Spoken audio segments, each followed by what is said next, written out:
So the iPhone SE has been out for about 48 hours now, and I bought it on Thursday, so I've had it for that amount of time so far. And I just want to give my first impressions. This is just like a very sloppy first impressions video because I wanted to show you the camera quality of the phone as well as the audio, just so it can kind of be like a dual purpose video.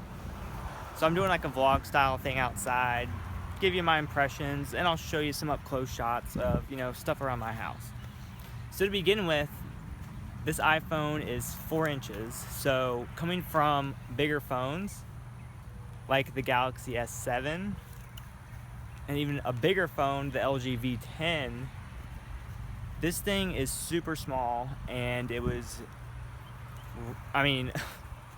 went from the LG V10 to the Galaxy S7. That was a pretty steep, downgrade in size, but I actually liked it. Going from the Galaxy S7 to the iPhone SE, that's pretty dramatic. That's going from 5.1 inches to 4 inches.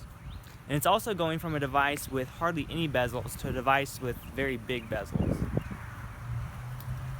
Not to mention, I'm going from Android to iOS, and I just want to point out that I haven't used an iOS device since the original iPhone, the one that had like 2G data, and it didn't have apps, and it didn't have MMS to begin with either.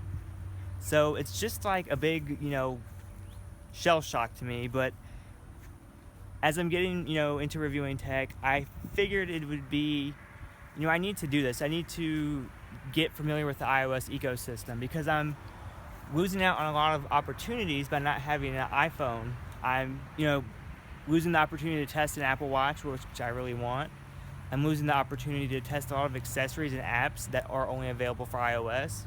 So I just need to get that Android Fanboy thing aside and, just swallow my pride, use this iOS device. I'm going to use it for like a month. I'm forcing myself for this to be my daily driver. And it was like a cheap introduction to iOS. It was only $400 off contract. So if I like it, but I'm not crazy about the size, I can always get the iPhone 7 when it comes out, which that should come out before the end of the year. Okay, a few things just to mention. My arm is getting tired. How do people vlog like this? Jeez. Anyway, a few things to mention. The screen is small, but I wish the resolution was a little bit better. So it's like, don't quote me, it's not 720p, it's like 620 or 630p, so the resolution is worse than 720p, which when you're looking at the display, like the operating system and everything like that, it looks fine. It's almost like Apple optimized the text, the font, and all the images on the OS to look good. But then once you take pictures or start looking at video, you can see where, other screens shine. The resolution just isn't really good enough to compete with modern day smartphones. You can certainly see the difference. And I'm not one to nitpick at all, and I'm not one to really have a good eye for things like that, but you can certainly tell that images aren't as sharp. When you're on YouTube, like the thumbnails aren't as sharp. You can't see the finer details and things. That's just one thing to point out there. A positive note though, this phone does look like the iPhone 5S, but a lot of the specs are borrowed from the iPhone 6S. Like the camera is from the 6S. It shoots in 4K, which I'm doing right now. The normal iPhone 6 doesn't even do that. Let's see what else. The processor is an A9 processor, which is the same one in the iPhone 6S.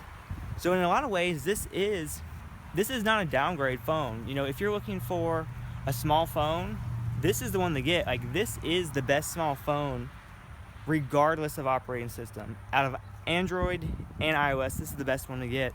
And that's what kind of attracted me to this. I didn't really have a reason to get a regular iPhone, but I did have a reason, is that a word? I did have a reason to get this because I wanted to test out the smaller size. Going from the LG V10 to the Galaxy S7, I enjoyed that size drop, and I wanted to see if I would enjoy an even smaller size drop as well. So that's where I'm at right now. I can't give you 100% that I enjoyed the 4-inch screen. It's kind of hard to type on. I downloaded the SwiftKey keyboard, and I'm using swipe and stuff, and that makes it a little bit easier, but still, I don't know. These days, 4 inches may be a little bit too small. Giggity. And that's really it there on my first impressions.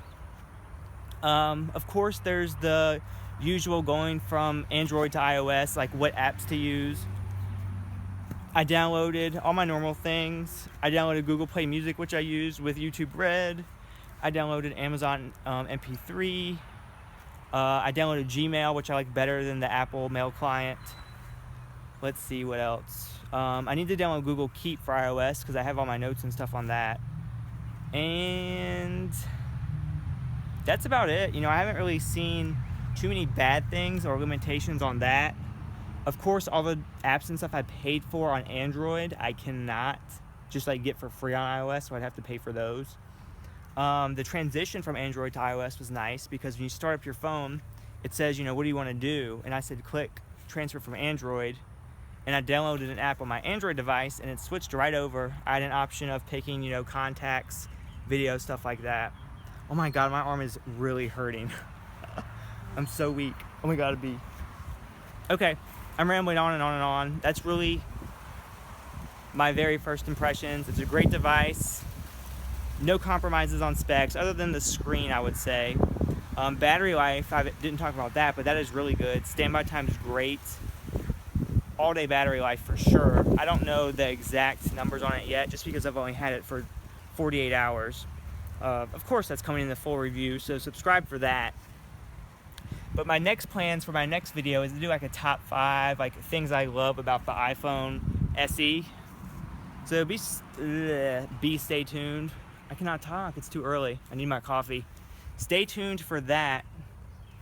And other than that, just let me know in the comment section below what you want to see on this iPhone SE. You know, I bought it, so I'm going to have it forever.